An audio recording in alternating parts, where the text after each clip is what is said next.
One you mentioned earlier would be good to play the Mike Turner talking about Jim Jordan's accusations. Let's play this one. Representative Mike Turner, I guess on Face the Nation. Wow, she had a packed show. He's another Ohio rep and the House Intelligence Committee chair. Gotcha. Jordan's working right now to put that coalition together to get to 217. So do the allegations that he turned a blind eye to sexual assault at Ohio University cause any problems for you, or the allegations that he had knowledge of Donald Trump's attempts on January 6th and leading up to it to stop the election certification? Well, first, Margaret, the allegations at Ohio State, there's not one person who's ever said that they have knowledge of Jim Jordan having Pause it for a second. And what occurred. Now, to be fair, that is a true statement. There is not one person who said that. There are multiple people who have said it. We've played that video multiple times on this program. Said he tried to cover it up. And yes, and on top of it, he tried to cover it up that he did that. So go back and let it, because it takes, I have to say, it takes I want to say a lot of balls to make this claim on national television when you know there's a video out there, although it could also just be like a lot of confidence in the failure of the national media. Because what I also thought was interesting about that question was like, I'm giving you two options. You can deny one or the other, whichever one you want. And he made the mistake, it seems to me, of addressing both of them. He could have gone right to the January 6th stuff. Just some stats from Aaron Fritchner, who's, I believe, a congressional aide. Jim Jordan and the OSU abuse scandal. 177 plus students abused over 20 years. Jim Jordan was there for 7 of those. 6 plus alleged Jordan knew about it. Their accusations are direct. I told him under oath. Jordan refused to cooperate with investigators, and Jordan is named in the lawsuit. How this doesn't come out, I mean, I think the reason why Jim Jordan's doing this tomorrow is because if it was like Friday, somebody, like, where's the Lincoln Project? Right. Right? I mean, well, you can't just dust this off. That's what they were designed for, it seems to me. No, because they want there to be no dissension. They want government to be able to work and Republicans to be able to come together and govern. Is this that much more high profile than what he was already doing? He's the head of the House Judiciary Committee. He was running the impeachment inquiry. He was running all of these other things. If something was going to come out about Jordan, it probably should have already. I mean, it's been out there. I just haven't seen, like, obviously, like, if this guy feels confident that he can deny it in fact, pull up that video. So after we're done with this, we'll play it. Well, first, Margaret, the allegations at Ohio State, there's not one person who's ever said that they have knowledge of Jim Jordan having any knowledge. And what occurred at Ohio State wasn't even under Jim Jordan. He was not like the head coach.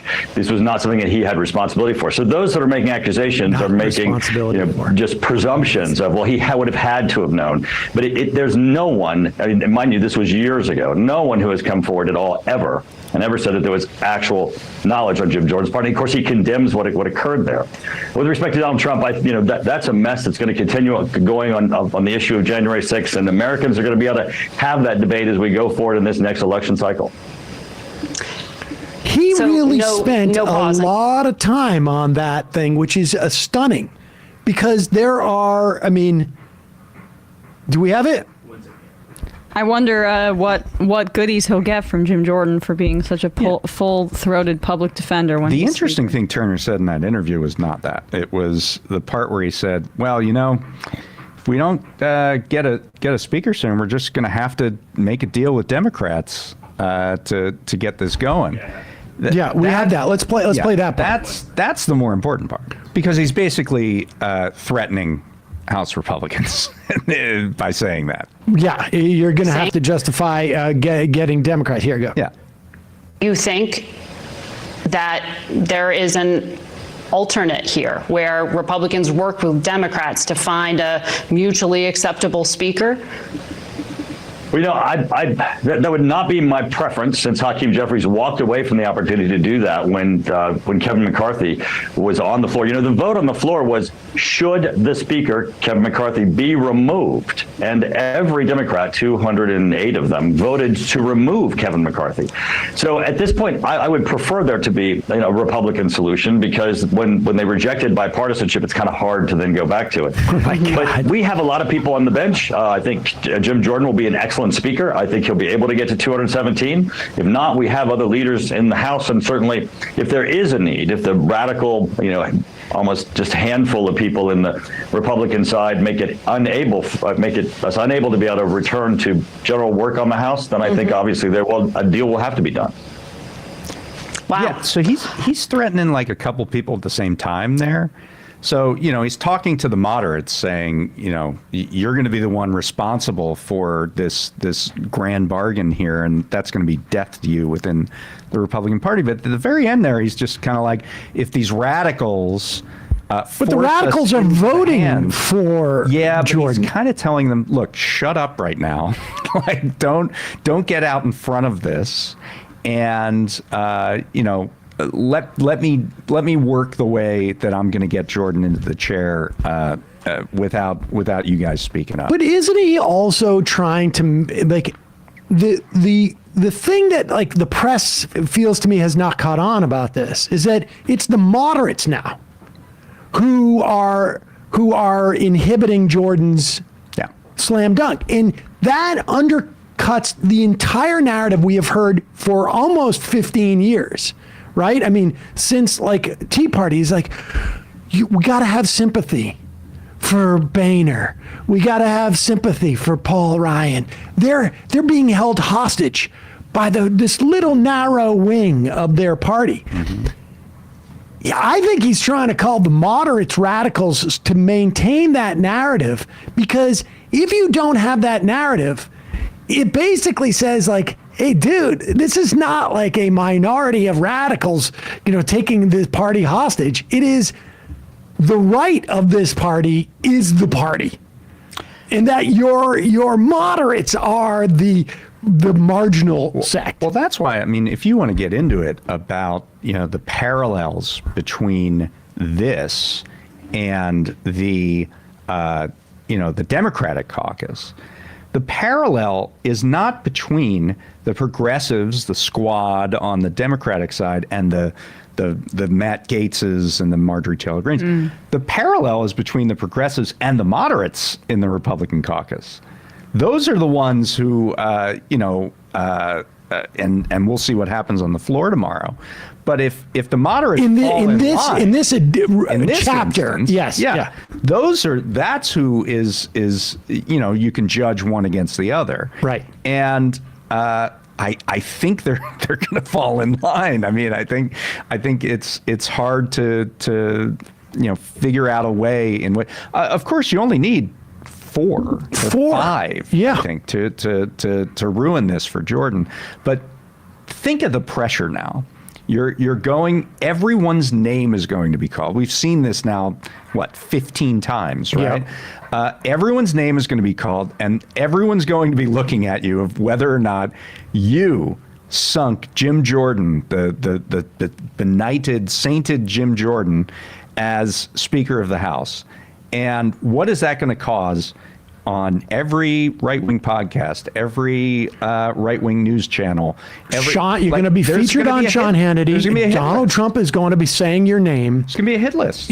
Donald Trump's going to be saying your name, and you're going to be in big trouble. Plus, you have probably already on record saying, like, the most important thing is that we have a functioning House, and the fact that we don't have one is the worst crime at all, et cetera, et cetera. Well, prove it. Yeah. Here's a functioning House with Jim Jordan as Speaker. All right, but just what would be nice if Margaret Brennan, knowing she's going to ask this question about Jim Jordan's, work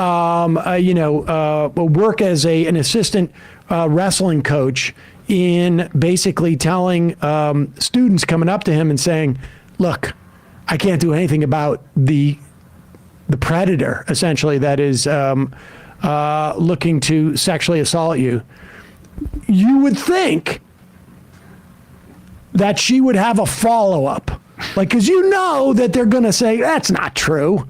And this is the video. I mean, and look at the Chiron. I mean, it's not like somebody sitting there with their iPhone.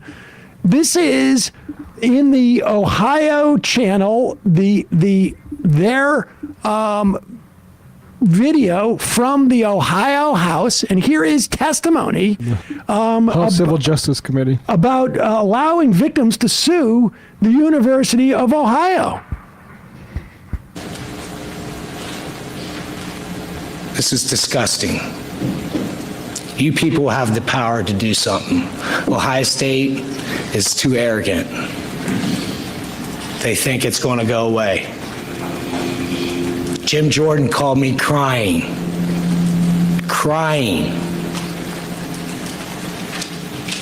groveling on the 4th of July, begging me to go against my brother, begging me, crying for a half hour. That's the kind of cover-ups that's going on there. Now, you guys can sit and act like it's not going on, but I got a lot of other stuff here. Emails that were taken out of my mailbox. That's a crime. There's other testimony specifically, too, that Jim Jordan knew about this, that people went to Jim Jordan. Do we have other segments of that? And this is all testimony to the Ohio State. That's the team captain there, who Jim Jordan apparently was like, please say that he's lying. And of course, the flip side of this is that the Democrats are sitting there thinking, are we really going to get Jim Jordan as speaker? The same woman, Julie Grace Brufke, quoted a Democratic operative saying, I'm going to pick up 30 seats if this happens. This is amazing. Yeah, I mean, never mind those 18 people are going to have to justify Jim Jordan existence. That video will be in every House district in the country.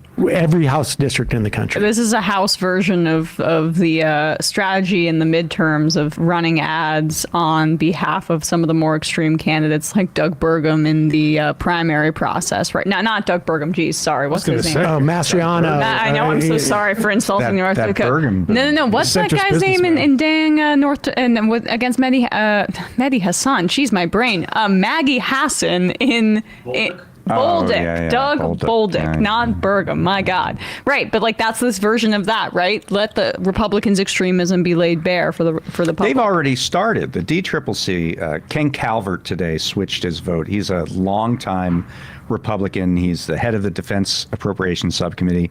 He's from I'm part-time in Palm Springs. He represents Palm Springs now because of redistricting, and he barely won his seat in 2022.